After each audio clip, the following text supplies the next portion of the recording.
Hello बच्चों, कैसे हो। पिछले वीडियो और उस लेक्चर को जारी रखते हुए आज हम लोग पढ़ने वाले हैं कंटिन्यूटी। और पिछले वाले लेक्चर में हमने कुछ प्रकार के फलनों का ग्राफ बना करके किसी निर्दिष्ट बिंदु पर संतत और असंतत के बारे में पढ़ा। और हमने पूरी तरह कोशिश किया कि किसी भी फलन का किसी निर्दिष्ट बिंदु पर सततता और असततता कैसे निकालते हैं। तो मैंने आपको कुछ इस प्रकार से ग्राफ बना करके दिखाया था और इसे समझाने की कोशिश किया था। और आज इसी को जारी रखते हुए हम उस फंक्शन का, जो कि हम सिर्फ और सिर्फ किसी फलन का ही लिमिट निकालते हैं, उस फंक्शन का लिमिट की सहायता से कैसे ज्ञात करेंगे कि क्या वो फंक्शन किसी निर्दिष्ट बिंदु पर सतत है या असतत है।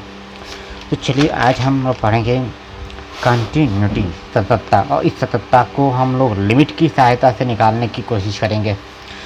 तो आज हमारे पास है कंटिन्यूटी, संतत। संतत क्या होता है? संतत एक बिंदु पर सततता को चेक करने का ऐसा प्रोसेस है जिसको किसी भी निर्दिष्ट बिंदु पर हम उस फलन का संतत का परीक्षण करते हैं, यानी संतत का परीक्षण करते हैं। तो उसके लिए हमें दो बातों का ध्यान रखना पड़ता है। पहला तो आप ये समझिए कि जो क्लास 11th में आपने पढ़ा था लिमिट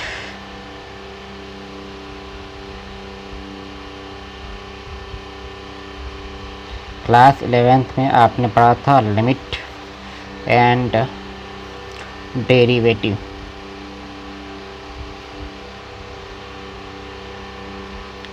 तो यदि आप इस कंटिन्यूटी को पढ़ना चाहते हैं तो इस कंटिन्यूटी को पढ़ने के लिए आपको क्लास 11 का ये लिमिट वाला चैप्टर अच्छी तरह से समझ में आना चाहिए।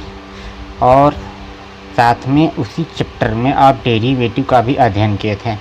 तो इस क्लास 12 के चैप्टर में आपको पढ़ना है कंटिन्यूटी।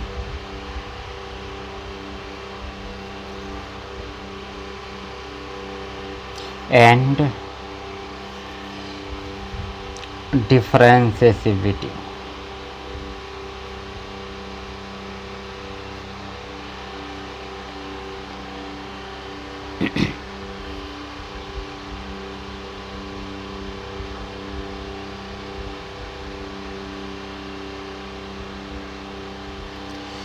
अब इस कंटिन्यूटी और डिफरेंशिएबिलिटी को पढ़ने के लिए लिमिट अगर आपका अच्छा है तो आप कंटिन्यूटी को अच्छी तरह से समझ सकते हैं।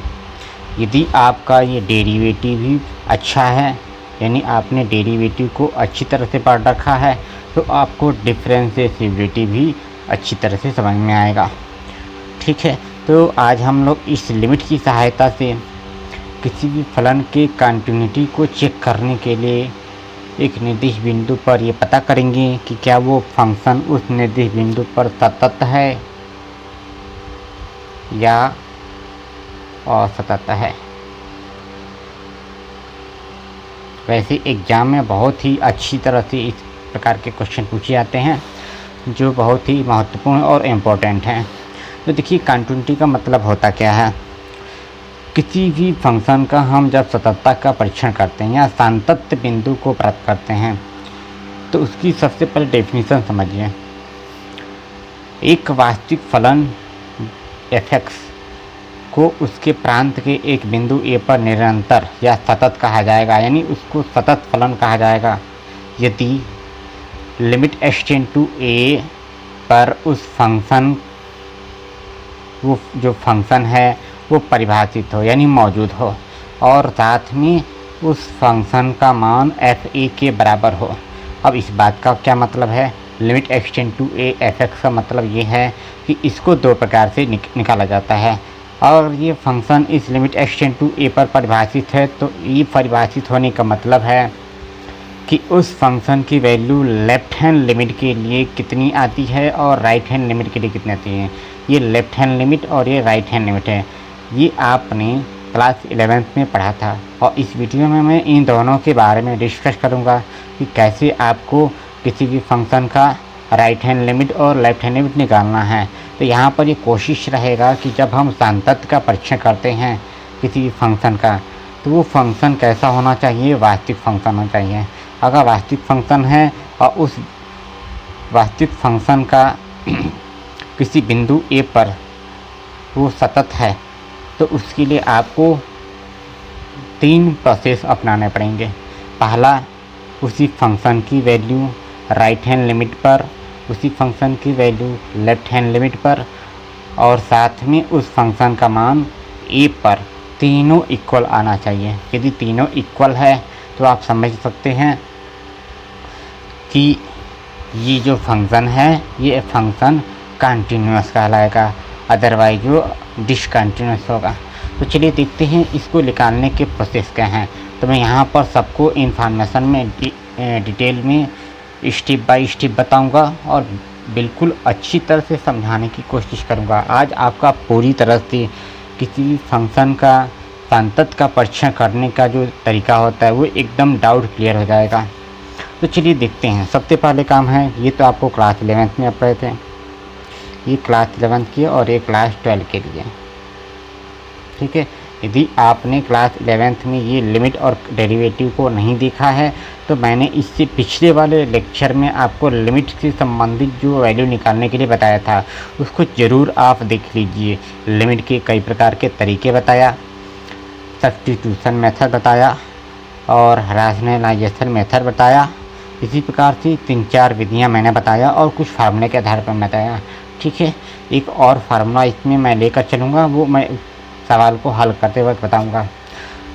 तो चलिए देखते हैं। सबसे पहले आपको क्या करना है, किसी भी फंक्शन का यदि हमें सततता का परीक्षण करना है तो सबसे पहले आप एक चीज़ नोट कर लीजिए कि जो लिमिट ज्ञात करने की विधि होती है इसमें हमें इस लिमिट को निकालने की प्रोसेस क्या होंगे, ठीक है। तो मैं यहाँ लिख देता हूँ, उसको आप अच्छी तरह नोट कर लेंगे। लिमिट ज्ञात करने की जो विधि है, लिमिट ज्ञात करने की विधि, इसमें 2 प्रकार से निकाला जाएगा। पहला, यहाँ पर दो पार्ट कर देता हूँ। पहला चीज़ है यहाँ पर लेफ्ट हैंड लिमिट। तो ये ध्यान रखिएगा, सबसे पहले हम एक फंक्शन मान लेते हैं, उसी फंक्शन का हमें लेफ्ट हैंड लिमिट और राइट हैंड लिमिट निकालना है। तो सबसे पहले एक मैं फंक्शन मान लेता हूँ। देखिए मैं कुछ डिफिनेशन लेकर दिखाता हूँ। यदि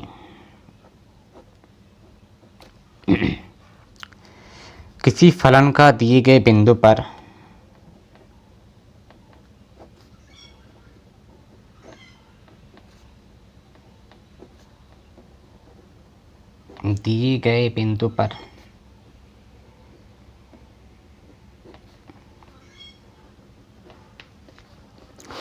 सान्तत्य का परीक्षण करना हो, सान्तत्य का परीक्षण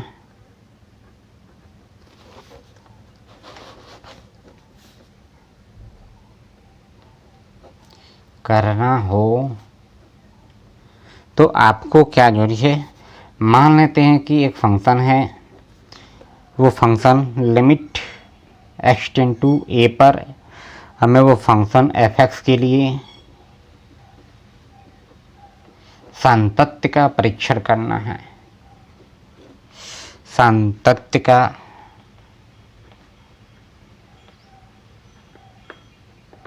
परीक्षण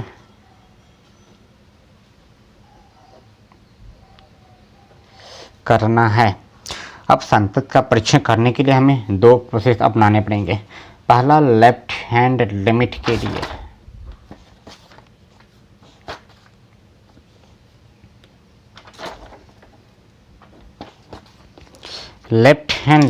लिए हमें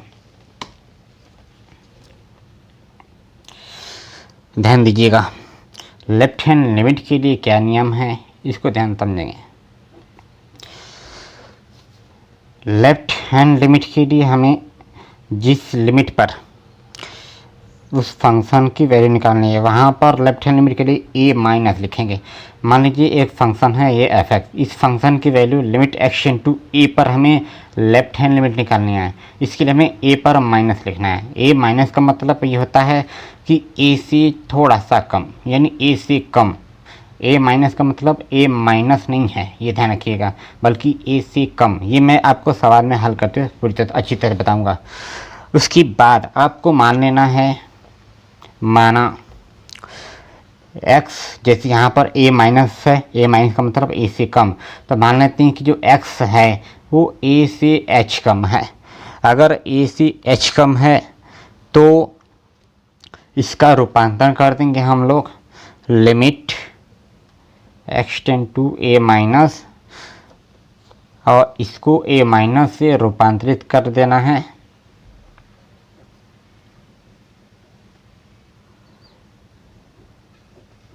लिमिट बदलने का ये तरीका है। रूपांतरण कैसे करेंगे, लिमिट h टेंड टू 0 हो जाएगा। आप सोचो कैसे ये h टेंड टू 0 होगा, तो देखिए मैं आपको बताता हूँ। यहाँ पर लिखा गया है limit x tend to a minus, x की वैल्यू a की तरफ बढ़ रही है, x की वैल्यू a नहीं है, ये मैंने आपको वीडियो में बताया है। तो अगर x की वैल्यू a की तरफ बढ़ती है और हमने मान लिया कि a माइनस का मतलब a से h कम है, तो यदि x की वैल्यू a की तरफ बढ़ती है तो यहाँ x की वैल्यू a रखोगे। जैसे यहाँ पर मैंने x बराबर क्या रख दिया x बराबर a रख दिया ऐसे, तो यहाँ पर a माइनस एच पहले से, तो a से कैंसिल होगा तो h बराबर कितना आ जाएगा, 0 आ जाएगा। ठीक है, तो h बराबर 0 होने का मतलब है कि h की वैल्यू 0 की तरफ अप्रोच करेगी, h की वैल्यू 0 की तरफ बढ़ रही है, तो यहाँ लिमिट चेंज हो जाएगा। ठीक, ये जिस वेरिएबल में रहेगा उसी वेरिएबल में यहाँ चर राशि होनी चाहिए, उसी वेरिएबल की यहाँ लिमिट होनी चाहिए। ठीक है, अब इसके बाद जब ये इससे h टेंड टू 0 में चेंज हो जाता है तब आपको प्राप्त करना है, तब प्राप्त कीजिए, जब लिमिट चेंज होती है तो यहाँ x के स्थान पर a माइनस एच रख करके हमें निकालना होता है h टेंड टू 0, यानी ये लिमिट चेंज हो गई है तो h टेंड टू 0, और यहाँ जो फंक्शन था वो फंक्शन बदल चुका होता है a माइनस एच, और इसी वाले प्रोसेस को हल करके हमें लेफ्ट हैंड लिमिट ज्ञात कर लेनी है। ठीक है, इसको मैं निकालने के लिए आपको प्रोसेस बताता रहूँगा, उससे सवाल हल करते रहते। अब यहाँ देखो, अब राइट हैंड लिमिट के लिए क्या करना होगा, बिल्कुल ऐसे ही प्रोसेस अपनाना है। तो राइट हैंड लिमिट के लिए नियम,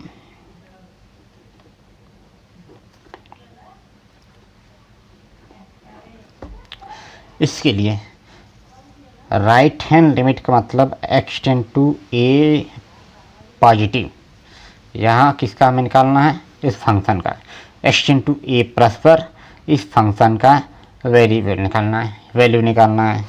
अब यहाँ पर भी बिल्कुल इसी तरह से प्रोसेस। अब मान लेते हैं, माना x इक्वल, यानी x जो है अगर a की तरफ बढ़ता है, यानी x की वैल्यू a पॉजिटिव है, तो ए पॉजिटिव का मतलब ए से थोड़ा सा ज़्यादा, ए से कितना ज़्यादा, मान लेते हैं ए से एच ज़्यादा। अब ए से एच ज़्यादा है तब लिमिट कैसे बदलेगी, जैसे यहाँ पर मैंने लिखा है limit x tend to a positive, इसको रूपांतरण कर देना है, रूपांतरण लिमिट h टेंड टू 0 में। अब यहाँ इसको कैसे रूपांतर कर सकते हैं, जैसे यहाँ पर अगर x की वैल्यू a की तरफ बढ़ रही है तो यहाँ x का मान अगर a रख देंगे तो इस प्रकार से a बराबर a प्लस एच मिलेगा, तो a से a कैंसिल, तो h की वैल्यू आ जाएगी 0। अब इसका मतलब है कि h किस तरफ बढ़ने लगेगा, 0 की तरफ। ठीक है, मैंने आपको लिमिट से संबंधित जो प्रथम पहले वाली वीडियो में बताया था वो ये लिमिट की पूरी अच्छी तरह से मैंने आपको कंडीशन दिया था, उसको ज़रूर आप देखें। अब यहाँ से जब ये लिमिट बदल जाती है तब हमें क्या ज्ञात करना होता है तब आप प्राप्त करेंगे, तब प्राप्त कीजिए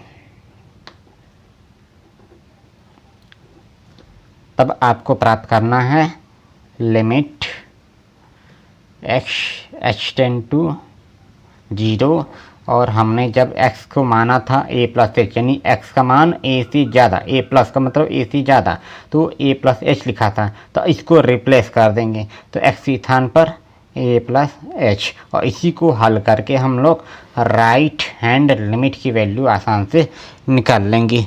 ठीक है, और देखो हमने कहा कि जब किसी फंक्शन की वैल्यू लेफ्ट हैंड लिमिट और राइट हैंड लिमिट और साथ में उस फंक्शन का ए पर वैल्यू तीनों इक्वल आता है, तब हम कहते हैं कि वो फंक्शन क्या है, सतत है। तो इसका मतलब है कि हमें एक और वेरिएबल निकालना पड़ेगा। वो तीसरा चीज़ ये है कि यदि इस फंक्शन का मान यानी f(x) में जो हमने f(x) माना है, इस f(x) का मान fa की वैल्यू भी ये तीनों क्या हों, बराबर हों। ठीक है, तो ये तीसरी वैल्यू है, लेकिन आपको केवल यहाँ पर लिमिट ज्ञात करने का मैंने विधि बताया, और इस वाले प्रोसेस को मैं अगले वाले स्टेप में देखेंगे कि डायरेक्ट वैल्यू कैसे निकालना है। चलिए मैं कुछ एग्जांपल लेता हूँ, और एनसीईआरटी अध्याय 5 का कुछ 5.1 से हमने कुछ क्वेश्चन ले रखा है। वो ये है एक्सरसाइज अभ्यास 5.1 क्वेश्चन 1।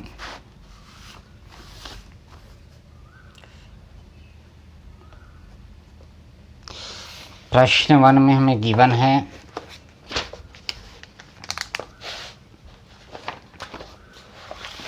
एक्सरसाइज 5.1। इसमें हमें गिवन है कि सिद्ध कीजिए कि फलन f(x) बराबर 5x माइनस 3, ये x बराबर 0 और x बराबर माइनस 3 तथा x बराबर 5 पर संतत है। ये हमें 3 पॉइंट पर इस फंक्शन की वैल्यू प्राप्त करनी है, और ये बताना है कि क्या ये इन तीनों बिंदुओं पर संतत है या नहीं है। ठीक है, हमें संतत की जांच करनी है, क्या संतत है या नहीं। तो चलिए चेक करते हैं। तो यहाँ पर मैं क्वेश्चन लिख लेता हूँ। क्वेश्चन ये है, फंक्शन गिवन है f(x) बराबर 5x माइनस में 3, और हमें चेक करना है सबसे पहले x बराबर 0 पर। x बराबर 0 पर इस फलन के संतत का परीक्षण करना है। ठीक है, देखते हैं, और बिंदु इसमें है उसको बाद में हम लोग लेंगे। x बराबर माइनस 3 और x बराबर 5, इन तीन बिंदुओं पर हमें इस फंक्शन के सततता की जाँच करनी है। तो ध्यान से देखेंगे, स्टेप बाय स्टेप में तरीका बताऊंगा कैसे लिमिट निकालना है आपको, right hand limit, left hand limit और उस फंक्शन की डायरेक्ट वैल्यू तीनों इक्वल आती है तो हम कहेंगे कि वो फंक्शन सतत है। तो देखो, सबसे पहला काम आपको डायरेक्ट वैल्यू, इस फंक्शन की डायरेक्ट वैल्यू x की वैल्यू 0 रख करके हम डायरेक्ट वैल्यू निकाल लेंगे। तो यहाँ लिखा हेल, सबसे पहले आप निकालोगे f(0) की वैल्यू, क्योंकि हमें x बराबर 0 पर ही इस फंक्शन के सतत की जांच करना है। तो f(0) बराबर कितना होगा, जहाँ x की वैल्यू 0 रखोगे तो 5 गुणे 0 माइनस में 3, ये वैल्यू आएगी आपके हाथ में माइनस में 3। ये आया f(0) का मान। अब देखते हैं f(0) का मान जो -3 आ रहा है, यही वैल्यू लेफ्ट हैंड लिमिट के लिए और राइट हैंड लिमिट के लिए आती है या नहीं आती है। अगर आता है तो हम कहेंगे कि ये फंक्शन क्या है, इस x बराबर 0 पर सतत है। ठीक है, ध्यान से देखेंगे बच्चों। सबसे पहले आप लेफ्ट हैंड लिमिट निकालोगे। अब हम निकालने जा रहे हैं लेफ्ट हैंड लिमिट। तो क्या करना है आपको आपको लिमिट x टेंड टू कितने पर चेक करना है, 0 पर। तो 0 का मतलब यहाँ लेफ्ट हैंड लिमिट के लिए क्या लिखा जाएगा, 0 माइनस, है ना, ध्यान रखना। यहाँ मैंने लिखा हुआ है लेफ्ट हैंड लिमिट निकालने के लिए x tend to a minus, और उस फंक्शन की value x tend to a minus पर हमें चेक करना है। तो देखते हैं, यह हमने लिख लिया।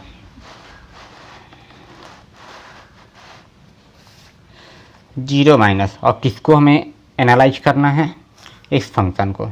ठीक है, तो यहाँ लिखा एक्स। अब ये फंक्शन क्या है, यहाँ लिखते हैं limit x tend to 0 minus f x की वैल्यू कितनी है 5x माइनस में 3, 5x माइनस 3। ओके, ये हमने रख दिया।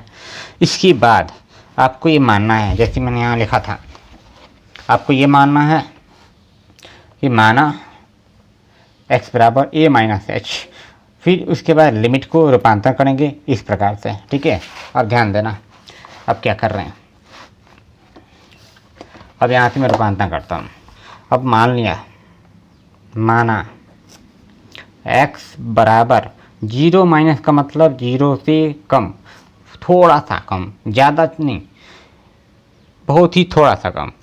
ठीक है, तो x बराबर 0 माइनस एच, मान लिया कि 0 माइनस का मतलब 0 से कम, मैंने h कम। ठीक, जहाँ उसमें फार्मूला में हमने a माइनस एच लिखा था, तो a की वैल्यू 0 है।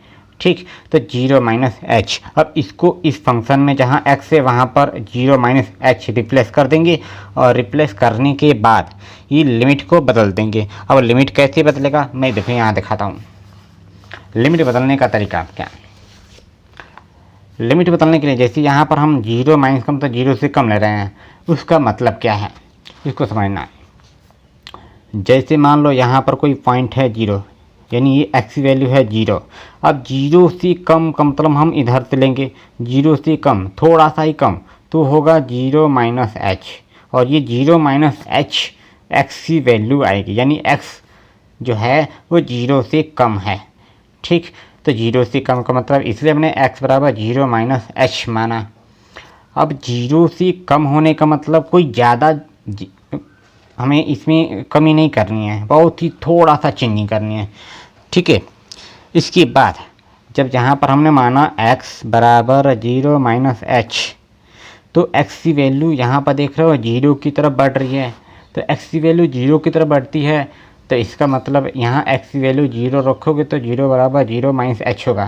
तो ये 0 0 का मतलब इससे कैंसिल हो जाएगा, या मान लो ये 0 ही रहेगा, तो h बराबर हो जाएगा 0। तो यहाँ से लिमिट बदल कर आ जाएगी लिमिट h टेंड टू 0। तो सबसे पहले इसको रिप्लेस करते हैं। ठीक है, तो यहाँ मैं रिप्लेस कर देता हूँ, जैसे इसको मैंने दिखा दिया। तो यहाँ से हो जाएगा माना x बराबर 0 माइनस एच, तब क्या होगा h बराबर 0।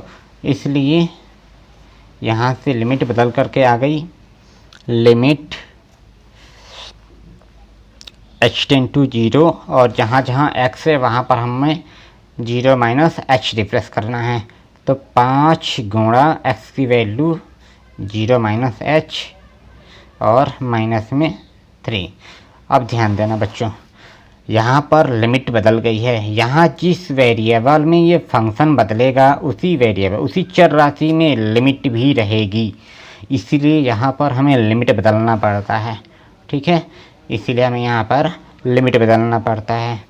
अब यहाँ से अब आंसर ये है कि h की वैल्यू 0 रख दें या नहीं रखें।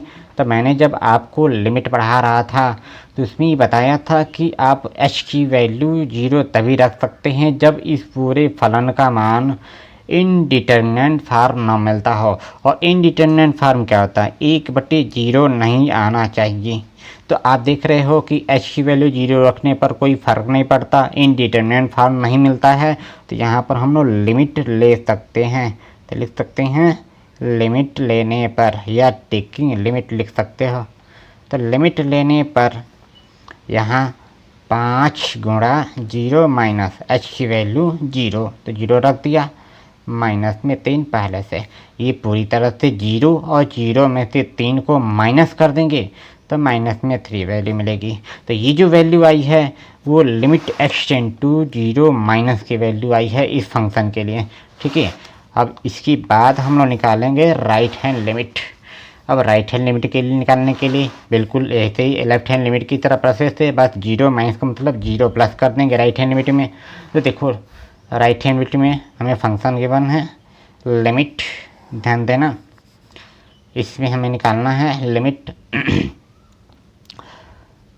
x टेंड टू 0 पर निकालना है, लेकिन राइट हैंड लिमिट के लिए हमें 0 पॉजिटिव रखना है। और किस फंक्शन की वैल्यू, एफ एक्स की वैल्यू निकालनी है। अब एफ एक्स की वैल्यू कितनी है, limit x tend to 0 positive, यहाँ एफ एक्स की वैल्यू 5x माइनस में 3 है।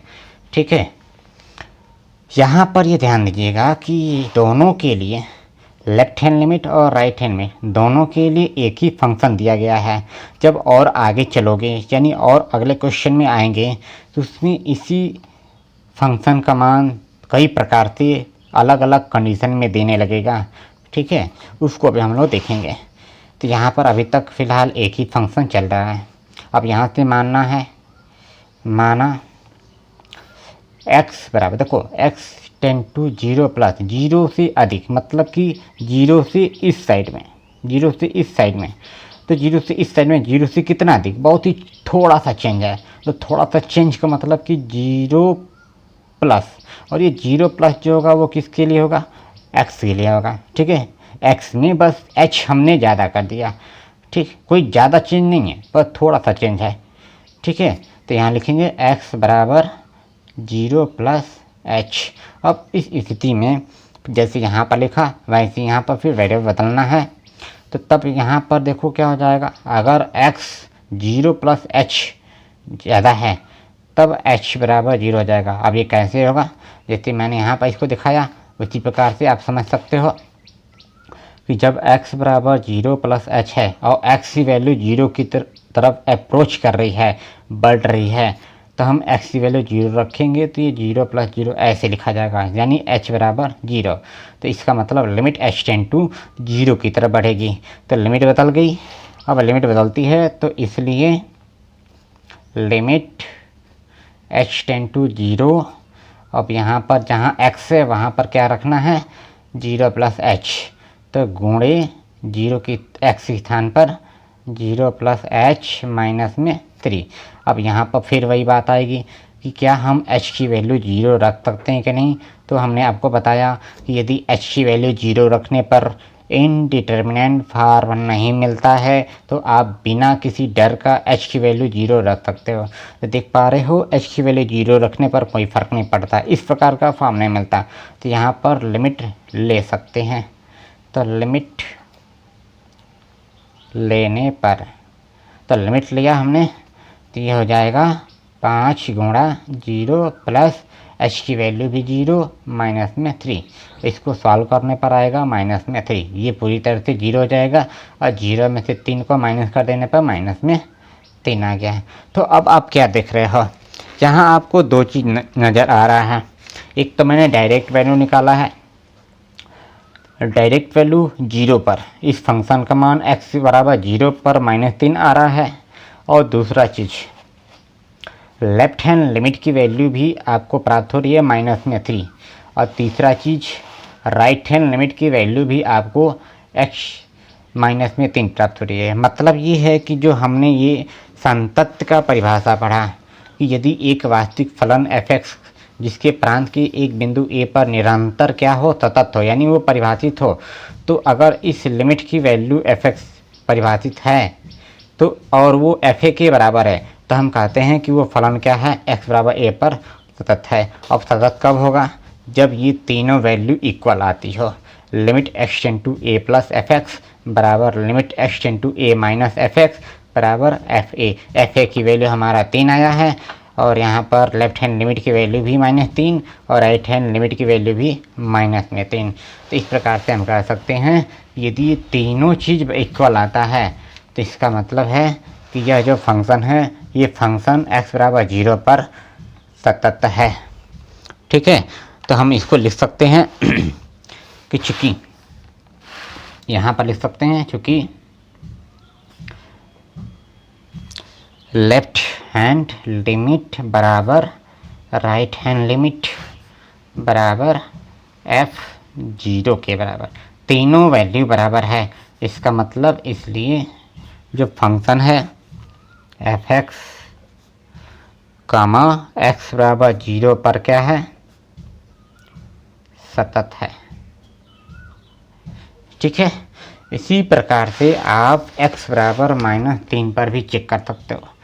ठीक है, इस बात का ध्यान रखिएगा कि ये जो हम लिखे हैं x बराबर 0 माइनस एच, यानी 0 अगर x की वैल्यू 0 से हम थोड़ा सा कम लेते हैं तो थोड़ा कम होने का मतलब ये हमने जो तीर का निशान लगाया है ये इस तरफ लेने का मतलब है कि 0 से थोड़ा कम, इतनी जो भी वैल्यू आएगी वो 0 से कम ही होगी, वो x की वैल्यू 0 से कम ही होगी।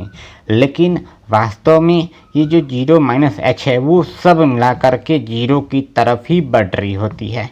ठीक है, हमने 0 से कम किया, बहुत ही थोड़ा सा चेंज किया, इसलिए ऐसा लिखा हूँ। ठीक, तो इस बात का ध्यान रखिएगा।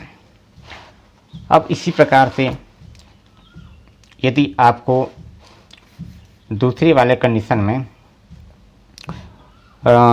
इस पॉइंट पर चेक करना हो x बराबर -3 पर, तो बिल्कुल आप इसी प्रकार से इस पूरी प्रोसेस को इसी तरह अपना करके x बराबर -3 पर चेक कर सकते हैं।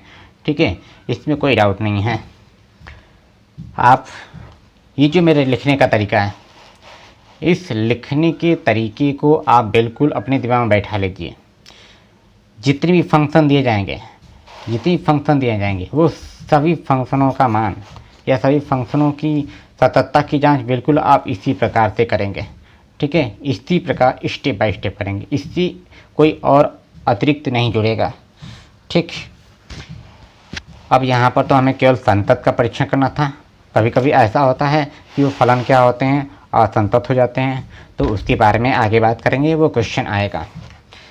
अब यहाँ पर मान लो हमें अब चेक करना है दूसरे वाली स्थिति में फंक्शन x बराबर 3 पर। फंक्शन क्या दिया था, f(x) बराबर 5x माइनस में 3, इसको हमें x बराबर -3 पर चेक करना है। तो बिल्कुल वही प्रोसेस अपनाएंगे। आप ध्यान से देखिए कैसे इसको करना है। सबसे पहले आप निकालेंगे डायरेक्ट वैल्यू f कितने पर, -3 पर, तो -3 रख करके देखते हैं कितना आता है। 5 गुणे -3 और ये -3 पहले थे, ये वैल्यू आएगी -18। ठीक है, अब हम निकालते हैं लेफ्ट हैंड लिमिट। ठीक, अब लेफ्ट हैंड लिमिट निकालने के लिए क्या करना पड़ेगा, जो फंक्शन गिवन है और किस पर निकालना है, लिमिट x टेंड टू -3। अब ध्यान देना, -3 माइनस लिखते हैं ना, तो -3 माइनस का मतलब है कि -3 से कम। ध्यान देना, यहाँ पर -3 का मतलब, मान लो यहाँ पर -3 है, ये x की वैल्यू -3 है, इससे कम का मतलब इस साइड में x की वैल्यू कितनी प्राप्त होगी, -3 से कम, मतलब -3 से कितना कम, h कम। ठीक, अगर राइट हैंड साइड की बात करेंगे यानी राइट हैंड लिमिट के लिए, तो राइट हैंड लिमिट के लिए हमें क्या करना पड़ेगा, यहाँ x की वैल्यू लिखना पड़ेगा -3 से h अधिक। ठीक, -3 से h अधिक, ये दोनों प्रोसेस, ये लेफ्ट हैंड लिमिट के लिए और ये राइट हैंड लिमिट के लिए अपनाएंगे। यहाँ हमने लिख दिया। अब फंक्शन f(x) है, अब f(x) की वैल्यू कितनी है, 5x माइनस में 3, तो यहाँ लिखा limit x tend to -3 minus 5x minus में 3। अब यहाँ पर रिप्लेस करना है आपको x की वैल्यू, तो माना x बराबर -3 कम, -3 से कम, कितना कम, -h कम, जैसे यहाँ दिखाया। ठीक है, अब यहाँ रिप्लेस करने पर तब हमें h की वैल्यू क्या होगी, h बदल जाएगा 0, यानी यहाँ पर देखो x की वैल्यू अगर हम -3 रखेंगे तो -3 से -3 कैंसिल, तो h बराबर 0, यानी कि h टेंड टू 0 हो जाएगा, तो लिमिट बदल जाएगी। तो अब इसलिए हम लिख सकते हैं इसलिए लिमिट बदल चुकी है, h टेंड टू 0, और जो फंक्शन है उसमें x के स्थान पर -3 माइनस h लिखेंगे। तो यहाँ लिखा 5 कोष्ठक में -3 माइनस h, अब पहले से -3। अब यहाँ पर लिमिट ले सकते हो, टेकिंग लिमिट। अब लिमिट लेने पर क्या होगा, 5, क्योंकि आप लिमिट कब ले सकते हो, जब इस पूरे फंक्शन की वैल्यू इनडिटर्मिनेंट फॉर्म नहीं प्राप्त होती है। तो यहाँ पर तो कोई इनडिटर्मिनेंट फॉर्म प्राप्त नहीं हो रहा है, तो इसको रख सकते हैं। तो 5 और कोष्ठक में -3, h की वैल्यू रखा 0 और ये -3, इसको सॉल्व करेंगे तो आएगा -18। ठीक इसी प्रकार से अब आपको निकालना है राइट हैंड लिमिट। तो चलिए निकालते हैं राइट हैंड लिमिट। देखो फंक्शन क्या था, राइट हैंड लिमिट के लिए लिमिट एक्सटेंड टू -3 पर चेक करना था पॉजिटिव, और वो फंक्शन की वैल्यू हमें जाननी है। तो अब यहाँ से फंक्शन कितना था, लिमिट एक्सटेंड टू -3 पॉजिटिव, और फंक्शन था 5x -3। अब यहाँ ध्यान से देखो, -3 x की वैल्यू है, इससे ज़्यादा मतलब इधर चलेंगे तो इस साइड में क्या आ रहा होगा, x की वैल्यू -3 से अधिक का मतलब -3 से थोड़ा सा ज़्यादा, h ज़्यादा ये। तब रिप्लेस करोगे, माना x बराबर -3 प्लस h, तब हम लिमिट क्या बदल देंगे, h बराबर 0। तो इसलिए यहाँ लिमिट बदलने पर h टेंड टू 0 और उस फंक्शन में x के स्थान पर -3 प्लस h और ये -3। अब लिमिट ले सकते हो, तो taking limit 5 into -3 plus h की वैल्यू 0 और ये -3, इसको जोड़ो, -3 आएगा, 5 का -3 में मल्टीप्लाई करो, -15, -15 का -3 में ऐड कर दो, -18। आप देख पा रहे हो कि चूँकि लेफ्ट हैंड लिमिट और राइट हैंड लिमिट और साथ में डायरेक्ट -3, डायरेक्ट उस फंक्शन की वैल्यू -3 पर, ये तीनों क्या हैं, इक्वल हैं। तो हम कह सकते हैं कि इसलिए जो f(x) फंक्शन है वो x बराबर -3 पर क्या है, सतत है, बिल्कुल है ना। उम्मीद करता हूँ बहुत अच्छी तरह समझ में आ रहा है। तो आप चाहो तो इसी प्रकार से जो ये x बराबर 5 पर हमें चेक करना है, आप इसको भी इस तरह से पूरे स्टेप बाय स्टेप जैसे हमने इस प्रकार से लिखा है, यही स्टेप अपनाते हुए हर एक तरीके से हर एक फंक्शन के लिए इसी तरह से आपको चेक करते चले जाना है। ठीक है, तो आप इसको ज़रूर चेक करें। आपको ये सॉल्व करना है। तीसरी वाली स्थिति में लिमिट, इतना फंक्शन था f(x) बराबर 5x -3 और इस फंक्शन की वैल्यू हमें x बराबर 5 पर चेक करना है। इसको आप ज़रूर चेक करेंगे। ठीक है,